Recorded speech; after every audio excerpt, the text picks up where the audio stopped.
Welcome to our discussion today. Yeah, glad you're joining us. So imagine stepping into a movie theater, right?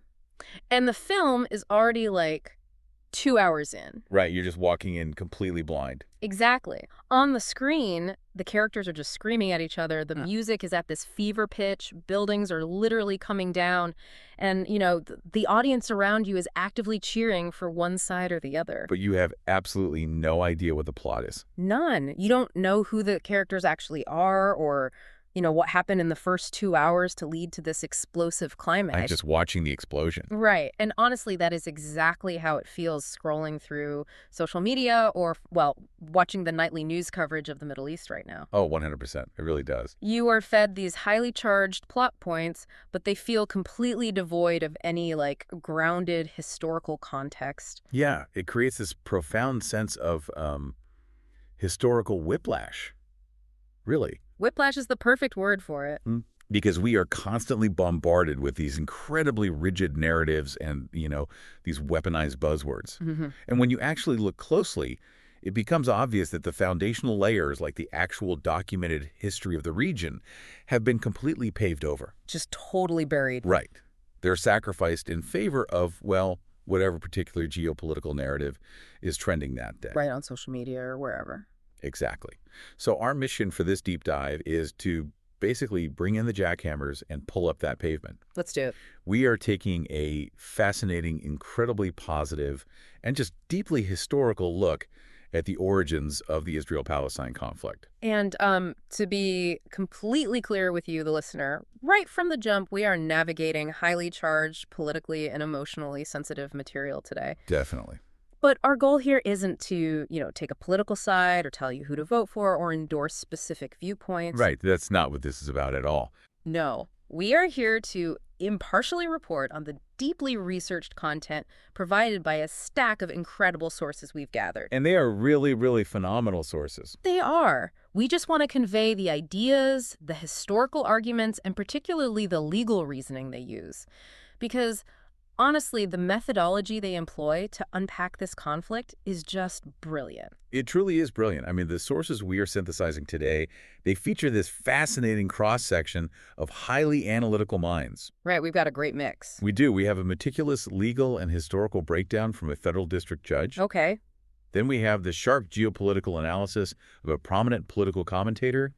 And finally, the deep time perspective of a dedicated author and historian. Wow, so a lot of heavy hitters. Exactly. And together, they methodically deconstruct the most endlessly repeated narratives about the region. So for the roadmap today, we are going to literally unearth the ancient archaeological evidence first. Because we have to know who was actually standing on the dirt thousands of years ago. Yeah. Exactly. You have to start with the dirt.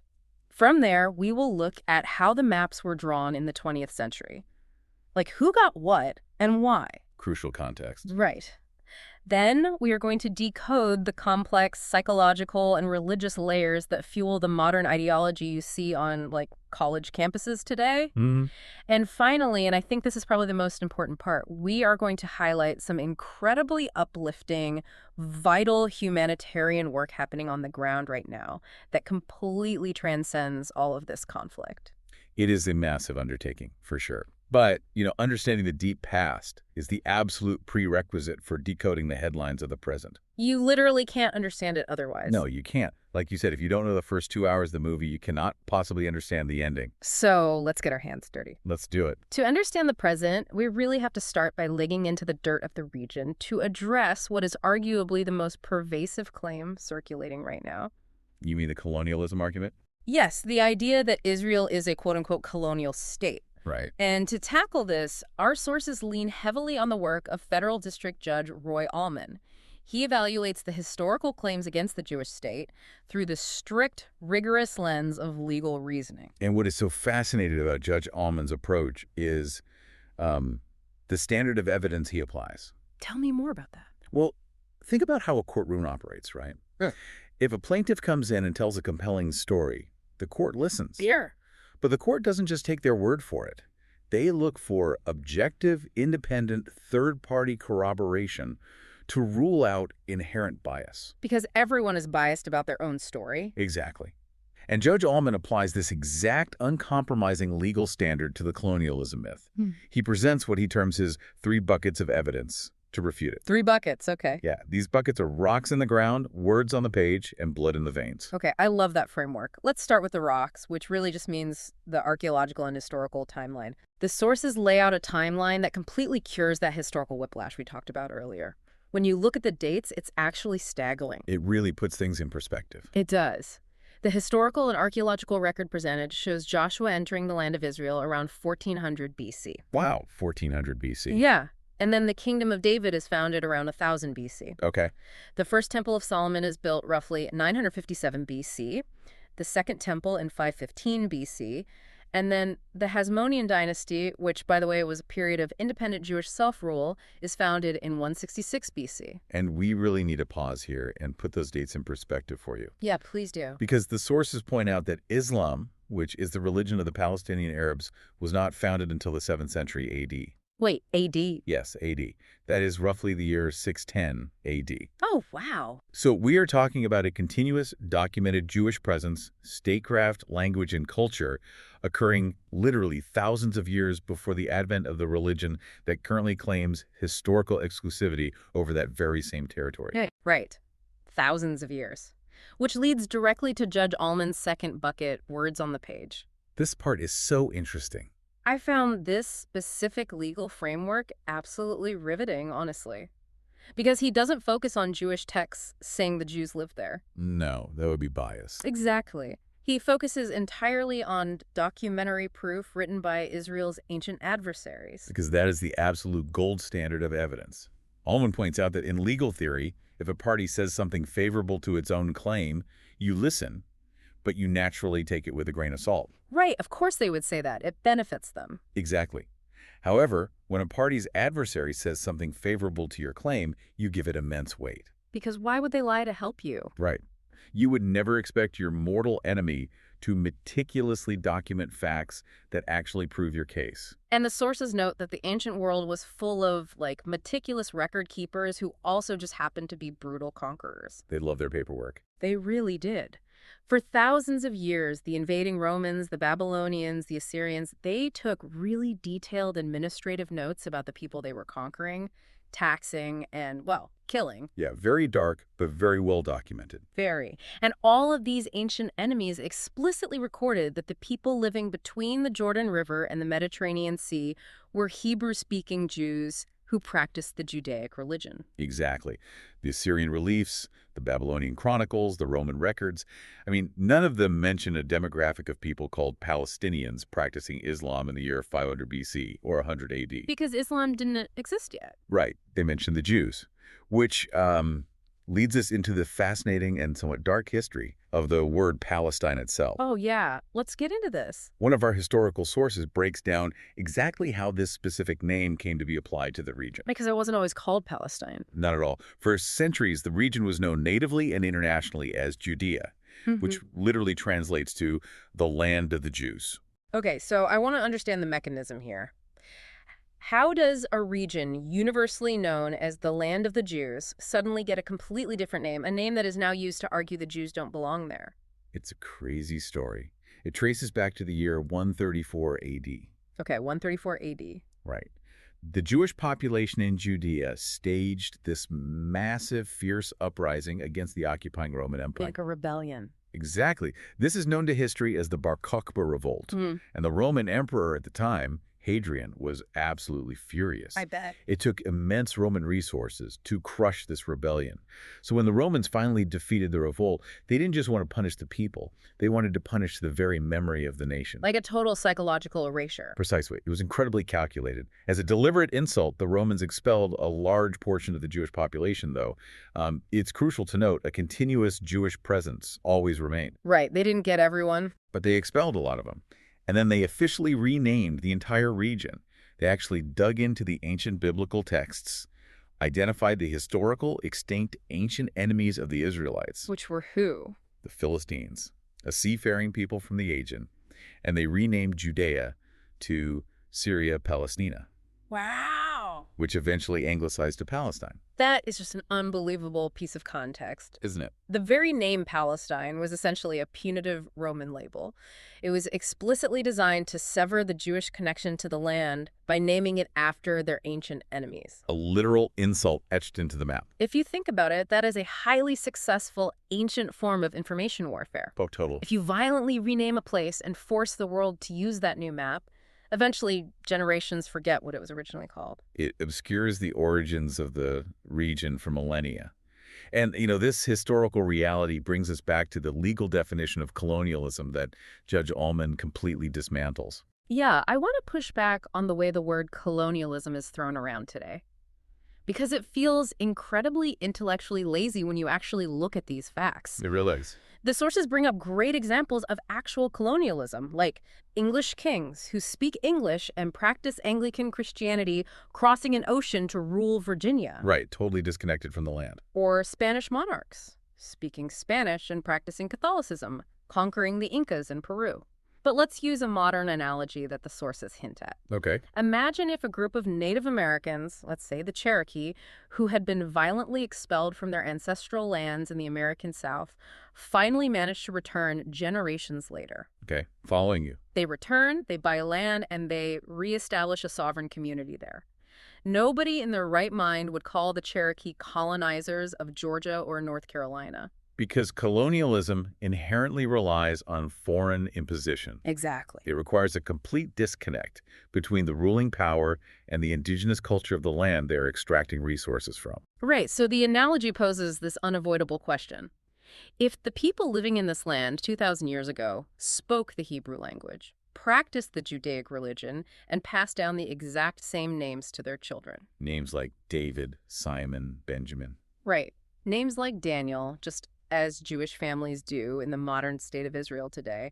How does the legal definition of colonialism even begin to apply? It doesn't fit the legal criteria at all. You cannot colonize the land your own ancestors are indigenous to, where they built the foundational structures speaking the exact same language. It is a contradiction in terms. And, that indigenous reality is fully corroborated by Judge Allman's third bucket. Oh, right, the blood in the veins. Yes, blood in the veins.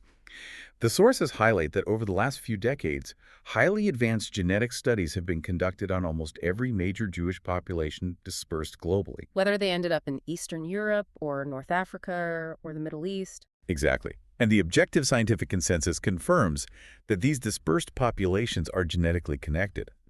Their distinct lineage traces directly back to the Middle East, specifically to the Levant, exactly 2,000 years ago. So you have the rocks in the ground, the texts written by ancient enemies, and the literal DNA of the people all pointing to the exact same undeniable conclusion. The evidence is just overwhelming. The colonial narrative simply collapses upon contact with this level of multidisciplinary evidence. It really does. But, that leaves a massive gaping question for you, the listener, to consider. What's that? If the ancient history is so thoroughly documented, how did the modern map become such a source of intense geopolitical dysfunction? That is the big question. And to answer that, we have to look at the map drawing of the 20th century. Right, skipping ahead a bit. Yeah, we moved from the fall of the Roman Empire to the fall of the Ottoman Empire at the end of World War I. The Ottoman Turks had controlled the broader Middle East for roughly 400 years. When they were defeated, the international community, through the League of Nations, which was the precursor to the United Nations, they had to decide how to administer these vast, newly liberated territories. And the League of Nations gave the British Empire a mandate over the specific territory we are discussing today. Right. And the explicit, legally binding purpose of this mandate, known as the British Mandate for Palestine, was to create a Jewish national home. It was international law. It was written down. It was official. But the reality of British geopolitical maneuvering complicated things immensely. How so? Well, the sources detail how the British had this massive political debt. During World War I, Arab forces had assisted the British in fighting the Ottomans. Oh, okay. So to reward their Arab allies, particularly the Hashemite family, the British took 70%, roughly two-thirds of the land that was explicitly mandated for the Jewish national home. Wait, 70%? 70%. They sliced it off with a pen and created what is today the Hashemite Kingdom of Jordan. I really want you to visualize this. Imagine a pie that the international community said was for a Jewish state. Okay. Before the state is even born, the British take 70% of that pie away and give it to an Arab monarch. Just hand it over. This is a crucial historical fact that is almost completely omitted from modern discourse. The vast majority of the original Palestine Mandate was already given over to create an Arab state. It's just forgotten history. It really is. The remaining sliver of land between the Jordan River and the Mediterranean was what the Jewish people eventually declared independence on in 1948. And the events surrounding that 1948 Declaration of Independence are another massive point of historical distortion that our sources methodically clarify. Yeah, let's unpack that. The popular narrative you hear chanted at protests is that in 1948, Israel was born and immediately brutally expelled all the Palestinian Arabs. But the historical record, and we are talking about newspapers, radio broadcasts, and UN debates from the exact time, paints a starkly different picture. Very different. So what actually happened when Israel declared its independence? According to the sources, the moment Israel declared independence, the surrounding Arab states, Egypt, Syria, Lebanon, Jordan, and Iraq, immediately declared war. Just immediately. Immediately. And their stated public intention was not to establish boundaries. It was to completely annihilate the new Jewish nation and drive the population into the sea. Wow. And what happened to the Arab inhabitants living within the borders of the new Israeli state during this? The Arab League, the coalition of invading armies, actively ordered the Arab inhabitants of the region to leave their homes and get out of the line of fire. So the armies told them to leave? Yes. The mechanism here is crucial to understand. The Arab leaders broadcast messages telling the local Arab population to clear the way so that the invading Arab armies could quickly wipe out the Jewish forces. That's incredibly cynical. And the promise was that these residents could return to their homes a few weeks later, once the new state of Israel was destroyed. But Israel survived. They did. Against all odds, they won the defensive war. And the Arabs who had fled, effectively siding with the foreign nations attempting to annihilate the new state, were generally not allowed back in. Right. However, the sources point out an incredible contrast that shatters the whole ethnic cleansing narrative. What's that? In the very midst of this existential onslaught, Israel's Declaration of Independence explicitly appealed to the Arab inhabitants of the state to stay. It is written directly into their founding document. Exactly. They asked the Arab residents to preserve peace and to participate in the upbuilding of the state on the basis of full and equal citizenship. And those who did stay and did not join the invading forces, they became full citizens of Israel. Right. Today, their descendants make up the 20% Arab population of Israel. But the aftermath of that 1948 war created what the sources called the refugee anomaly. And this is where the geopolitics get incredibly cynical. The war created displaced persons on both sides, but the international response was entirely asymmetrical. It really was. Between 1948 and 1951, over 800,000 Jews were systematically expelled from various Arab lands across the Middle East. Wait, 800,000? Yeah, from Iraq, from Egypt, from Yemen. Communities that had lived there for centuries were stripped of their property, their bank accounts, and just forced to flee for their lives. And what happened to those 800,000 Jewish refugees? Israel, a tiny, impoverished, newly formed nation that had just lost 1% of its population fighting for its life, absorbed them. Just took them all in. They took them in, built transit camps, and eventually integrated them fully into their society. The crisis was solved. Exactly. Solved. Meanwhile, the hundreds of thousands of Arab residents who left Israel were treated radically differently by their own Arab brethren. In what way? They were refused citizenship by neighboring, culturally and linguistically identical Arab countries like Lebanon, Syria, and Jordan. Wow. Instead of absorbing them, these countries purposefully kept them confined in refugee camps. Wait, pause. I really need to understand the logic here. Why would Lebanon or Syria purposefully trap their own culturally identical Arabic-speaking neighbors in squalid refugee camps for decades? It seems backwards, right? Yeah. What is the geopolitical benefit of that? Well, the sources argue it was a deliberate, calculated strategy to keep the crisis alive. If you integrate the refugees, the conflict is over. Right. People get jobs, they buy houses, they move on. Exactly. But by keeping them stateless, the surrounding Arab nations maintained a permanent, highly visible grievance. It became a geopolitical weapon, a stick with which to beat Israel on the international stage endlessly. And this cynical strategy resulted in a UN policy that is utterly unparalleled in human history. Unparalleled is the right word. The sources highlight that Palestinian refugee status is uniquely hereditary. It is passed down to children, grandchildren, and great-grandchildren. How does the UN justify this legally? If my grandfather fled a war in Europe, and I am born safely in America 50 years later, no international body considers me a refugee. It is entirely unique to this one conflict. There is one UN agency for all the refugees in the rest of the world, the UNHCR, which focuses on resettling people. Okay. And there is a completely separate agency, UNRWA, exclusively for Palestinians, which focuses on maintaining their refugee status indefinitely. Wow. Because of this unique hereditary rule, the number of Palestinian refugees has artificially swelled from roughly 700,000 in 1948 to over 7 million today. It is literally a self-perpetuating demographic weapon. Exactly. The longer time goes on, the larger the refugee population grows, making a practical resolution completely impossible. That's the design. And the sources point out that this strategic manipulation of identity culminated in a massive geopolitical shift in the year 1964. This is a critical historical juncture, actually. The historian source asserts that the distinct Palestinian national identity, in the way it is deployed politically today, was formulated in 1964. Okay, this was a massive revelation to me when reading the sources. How exactly does a national identity get formulated in a specific year? It sounds like a conspiracy, but it's documented. Right. Who was involved? The actors involved are the KGB, the Soviet Union's intelligence agency. Wait, the KGB? Yes, working directly with Yasser Arafat and the PLO, the Palestine Liberation Organization. But why would the Soviet intelligence apparatus care about this specific conflict in the Middle East? What is the mechanism of their involvement? It all comes down to Cold War propaganda. Oh, okay. In the 1950s and early 60s, Israel was immensely popular in the West, particularly in the United States. They were viewed as the ultimate underdog. Sure. You have this tiny democratic nation, largely formed by Holocaust survivors, surrounded by massive hostile empires intent on their destruction. It was a biblical David versus Goliath story, and the West loved Israel. Right, everyone loves an underdog. It's exactly. Yeah. The Soviet Union, seeking to undermine American allies in the region, realized they had a severe narrative problem.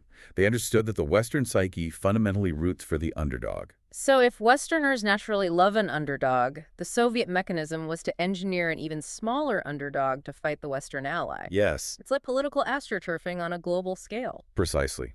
The Soviet propaganda machine helped draft charters and craft an entirely new narrative. By rebranding the regional Arab population not just as Arabs, but specifically as Palestinians, a distinct, stateless indigenous people oppressed by the Israeli war machine, they successfully inverted the global narrative. That is wild. Israel was recast from the scrappy survivor into the lumbering, oppressive Goliath, and the newly minted Palestinian identity became the David. It was a masterstroke of psychological warfare. And, to really test the validity of this theory, the sources point to a glaring historical blind spot regarding the concept of occupation. Right. Let's talk about occupation. Because this is the buzzword that drives almost all the modern protests. But let's look at the map between 1948 and 1967. Okay. During those 19 years, the Gaza Strip was completely occupied and administered by the military of Egypt. Egypt. Yes. And the West Bank, which we established was historically called Judea and Samaria, was completely occupied and annexed by the Hashemite Kingdom of Jordan. So during those nearly 2 decades of Egyptian and Jordanian military occupation, how many international protests were there demanding a free Palestinian state? None. How many UN resolutions condemned Egypt for occupying Gaza? According to the historical record, 0. There was no international outcry.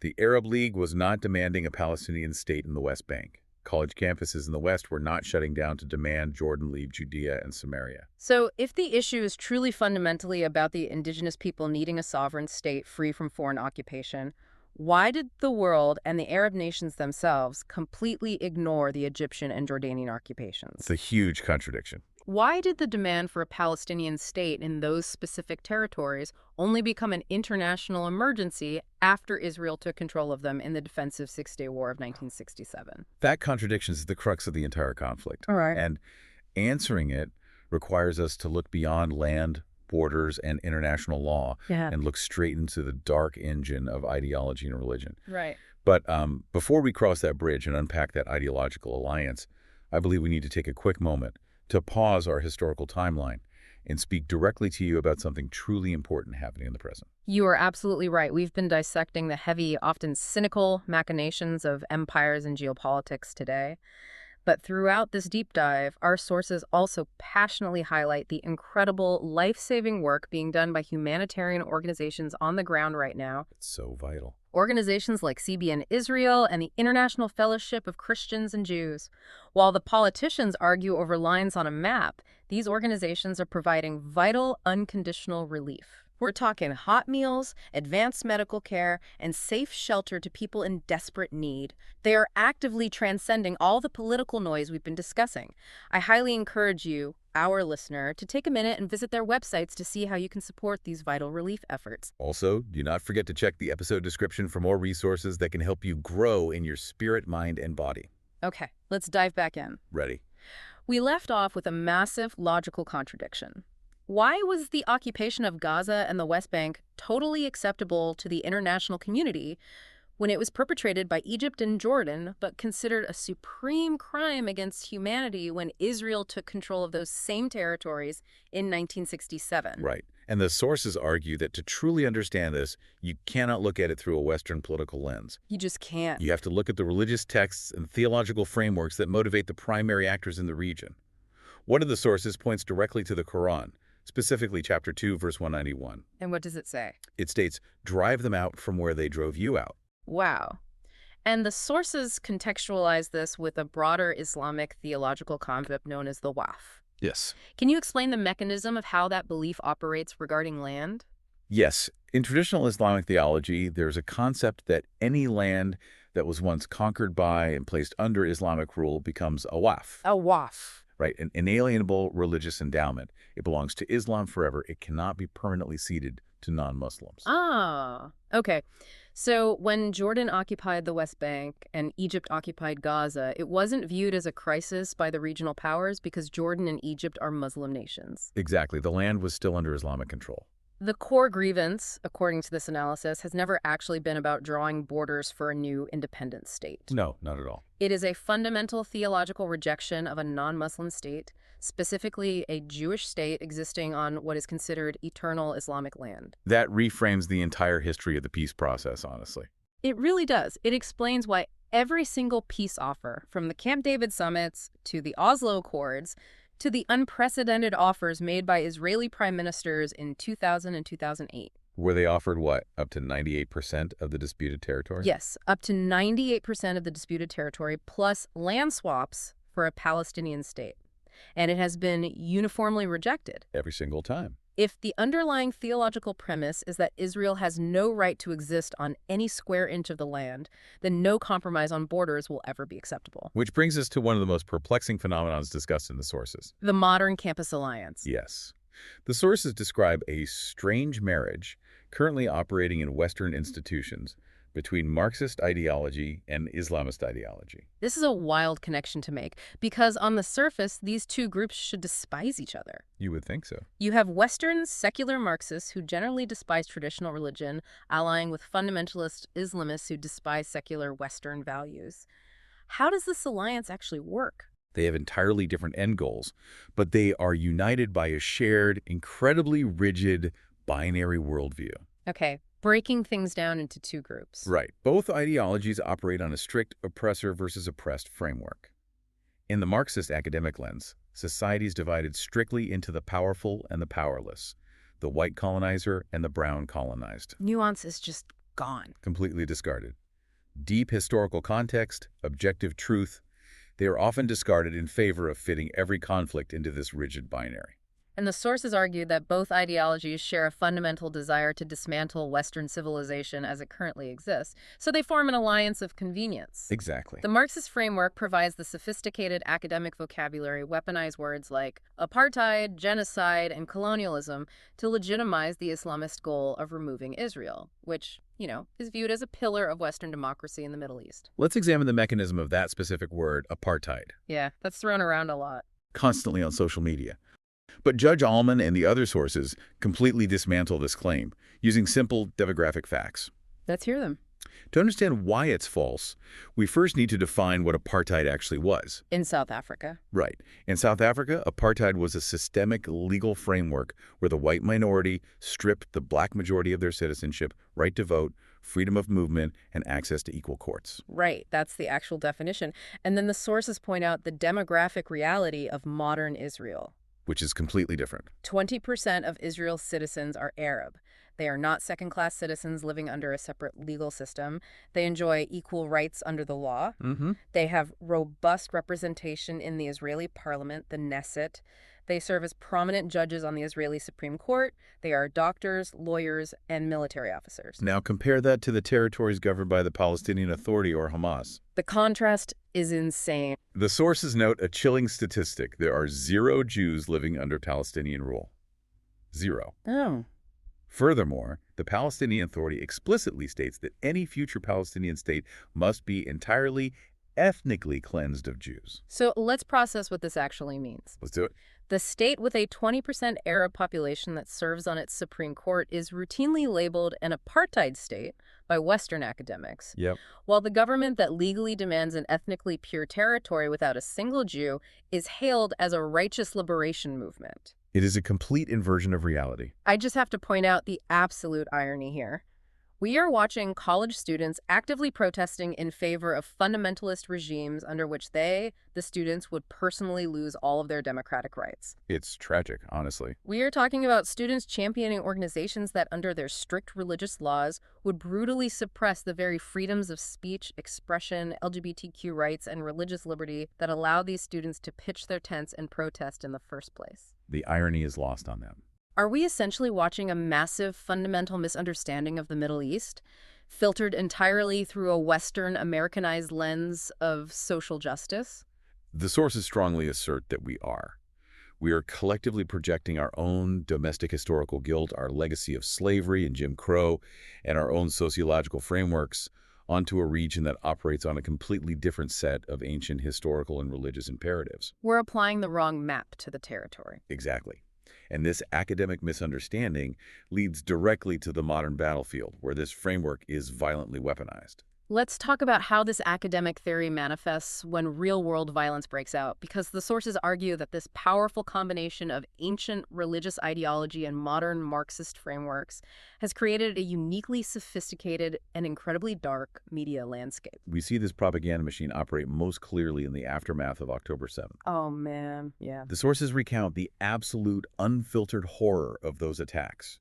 1,200 innocent people butchered in their homes. Systemic sexual violence documented by independent agencies. Unspeakable stuff. Over 250 hostages dragged into tunnels, including infants, young women, and Holocaust survivors. But the sources also highlight something truly terrifying that happened almost immediately. It was so fast. Before the Israeli military response even truly began, vast swaths of Western media, international institutions like the UN, and university campuses began engaging in rapid moral inversion. They completely flipped the script. They began framing the victims of the attack as the historical aggressors who brought it upon themselves, and the perpetrators as justified resistance fighters reacting to oppression. Judge Allman explicitly asks the reader, where did that moral distortion come from so quickly? Because it happened overnight. It strongly suggests a sophisticated propaganda apparatus that was pre-planned.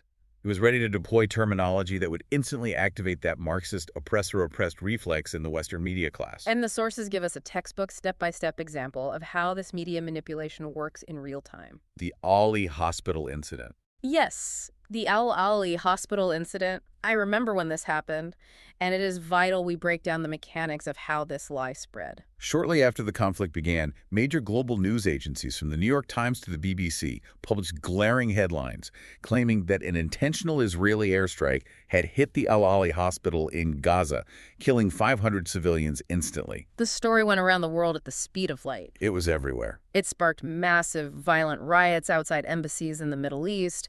It fueled immediate UN condemnations and completely derailed diplomatic summits. But the sources point out that when the actual intelligence and physical evidence came out days later, it revealed a completely different reality. What was the reality? It wasn't an Israeli bomb.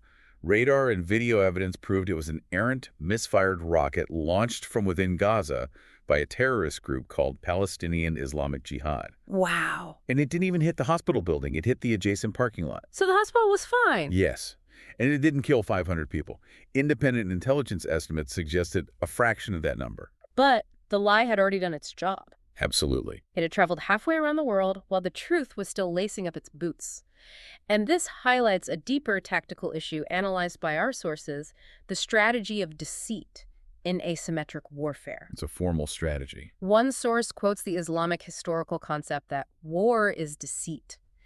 It suggests that manipulating information, inflating numbers, and lying to the infidel is viewed not as a moral failing, but as a legitimate, necessary military tactic. Which forces us to ask, who was the source for that initial claim of 500 dead at the hospital? Every major newspaper cited the Gaza Health Ministry. And the sources make a point that every consumer of news needs to internalize. The Gaza Health Ministry is not an independent branch of doctors. Right. It's not like the Red Cross. No. It is entirely run and controlled by Hamas. There is no independent medical reporting agency or free press allowed to operate there. I just have to ask, why do legacy media outlets who pride themselves on fact-checking just print casualty numbers provided by a designated terror organization? It is a combination of things.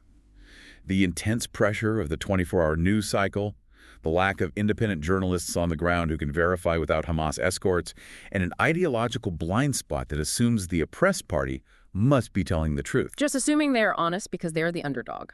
Exactly. And this leads to a grim discussion about military strategy. The sources detail the mechanism of how Hamas operates. They intentionally embed their military headquarters, their rocket launchers, and their ammunition depots deep within and beneath civilian infrastructure. Hospitals, UN schools, mosques. Right, and densely populated residential buildings. Which, under international law, is a double war crime. This it is. You are actively targeting enemy civilians with rockets while simultaneously using your own civilians as human shields to protect your assets. But the sources explain the chilling, calculated logic behind this. It's not an accident. No, they do this specifically to draw retaliatory fire from Israel. They want the visual of destroyed civilian infrastructure. They actually desire the civilian casualties. Because in the modern media landscape, those civilian casualties can be geopolitically monetized. Monetized. That's a dark way to put it, but it's true. It is. When Israel strikes a rocket launcher hidden in an apartment building, the resulting civilian deaths generate intense sympathy and outrage in the West. That outrage translates directly into political pressure on Israel from its allies to stop its defensive operations, allowing Hamas to survive. Wow. Furthermore, the destruction guarantees massive influxes of rebuilding funds from international bodies like the UN, which Hamas then siphons off to build more military tunnels. It is just a cynical strategy that turns the deaths of their own civilians into their most potent geopolitical asset. The sources actually make a very provocative speculation here. What's that? They suggest that taking Hamas casualty numbers at face value is the historical equivalent of trusting the WWII Nazi propaganda ministry for accurate casualty counts of German citizens during the bombing of Dresden. That is an intense comparison. It is. But it forcefully urges you, the listener, to critically examine the source of the statistics flashing across your screens.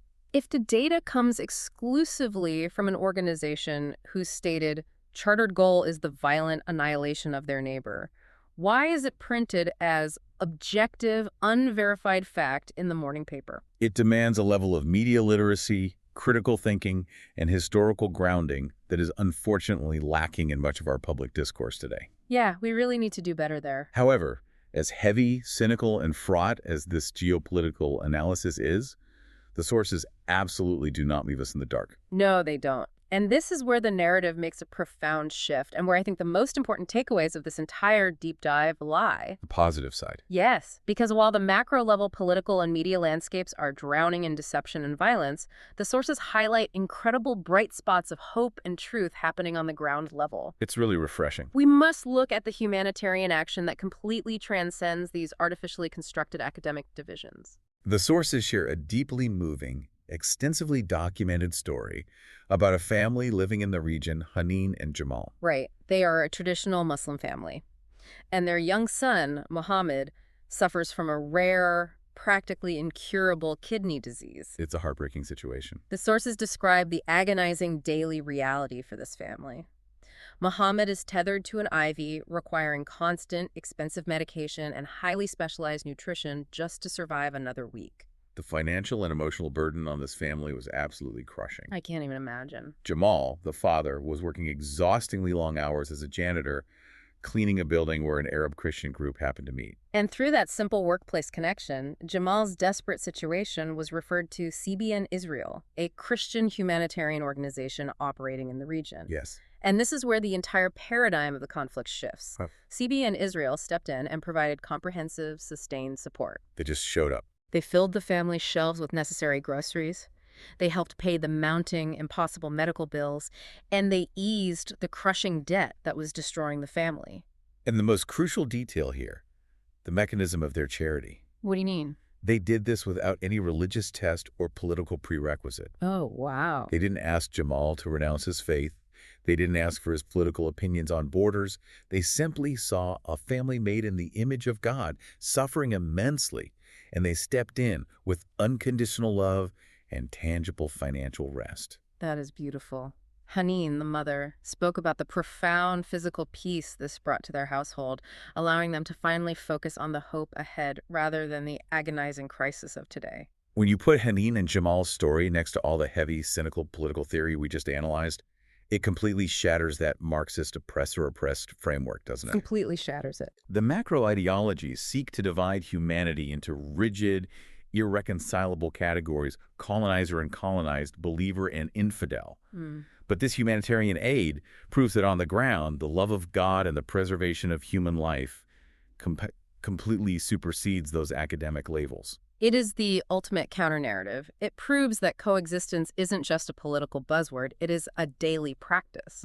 And this theme of transcending malicious labels applies to another deeply positive historical thread in the sources regarding the American Jewish experience. Right, let's touch on that. Judge Allman directly addresses the ugly, persistent myth of dual loyalty that is often thrown at Jewish citizens in America. It is an ancient anti-Semitic trope, really. The idea that Jewish Americans cannot be fully trusted as citizens because their true secret allegiance always lies with a foreign power, specifically Israel. It's awful. Judge Allman powerfully and very emotionally refutes this by sharing his own deeply personal origin story. It is such a beautiful story about what America actually means. He describes immigrating to America from Venezuela as a young boy, noting his family's complex Venezuelan and Mexican Jewish roots. Right. And he talks about how his parents, having escaped instability, were fiercely determined to instill a profound love and understanding of American democracy in him. They wanted him to really get it. They didn't just lecture him about it, they physically showed him. Every family vacation, they would pile into a red Toyota minivan and drive across the American South, specifically to visit historical sites. He recalls a very specific memory, actually. The one in Tennessee. Yes.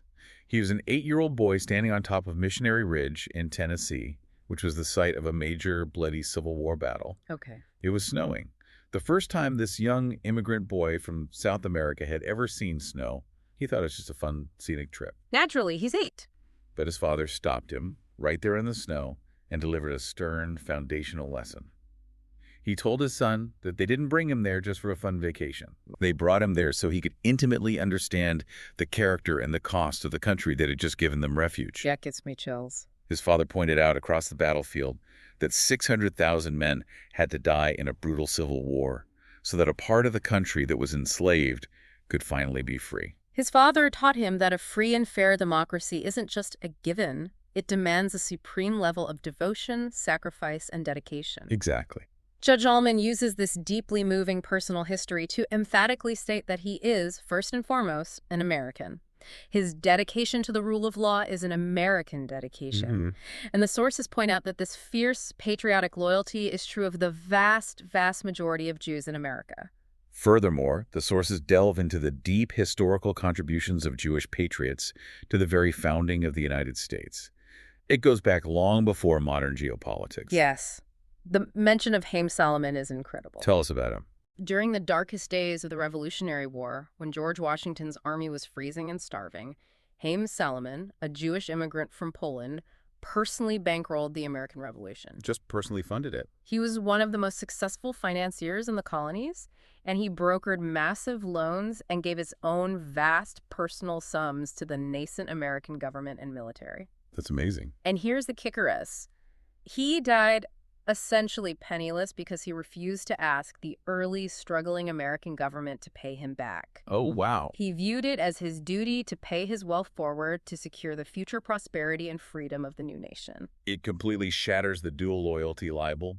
It provides undeniable historical proof that Jewish Americans have been foundational to the success, the survival, and the moral fabric of the United States from its very inception. So when I look at all of this together, the ancient rocks, the complex maps, the cynical propaganda, and these deeply moving stories of humanity, it seems like the ultimate antidote to the ideology of destruction we talked about earlier is exactly this. Yeah. It is the tangible, unconditional building up of human life, like we see with CBN Israel, paired with a fierce, unwavering dedication to the actual documented history of our institutions. It's about knowing the roots. When you take the time to learn this rich, complex history, it doesn't just make you smarter for a dinner party conversation. It literally makes you immune to divisive propaganda. That's the goal. You can no longer be emotionally manipulated by a 15-second, highly edited social media video because your roots in the actual truth are simply too deep. That is the very essence of being a well-informed citizen. It is not just about memorizing dates and facts.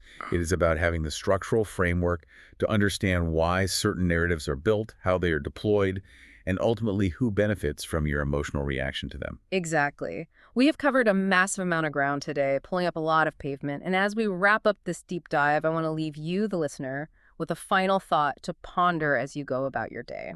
If the heavily edited narratives we consume so easily shape our entire reality, how many other historical truths accepted by the mainstream are actually carefully constructed stories designed to manipulate our empathy? That's a great question. Think about the map we discussed earlier. When you turn off the news, actually look at a globe and find the tiny nation of Israel, a country roughly the size of the state of New Jersey. So small. So small, its name often has to be written in the Mediterranean Sea with an arrow just pointing to it. Yeah, that's true. And you see that it is completely surrounded by massive, incredibly wealthy, oil-rich empires that span continents. It completely flips the underdog script you've been constantly sold. Truth requires us to zoom out, look at the map, look at the timeline, and evaluate the evidence for ourselves. What an incredible perspective. Before we go, I want to remind you one last time, please take a moment to visit the websites of the humanitarian organizations we discussed today, like CBN Israel and the International Fellowship of Christians and Jews. The geopolitical arguments and the academic debates will rage on indefinitely, but the ability to support life-saving, unconditional relief for real families on the ground is something you can actively participate in right now. Thank you for listening to The Message. Now put all these ideas into action. Practice them daily. We trust your time was well spent with us today. Bye for now. Always remember, your health is your responsibility.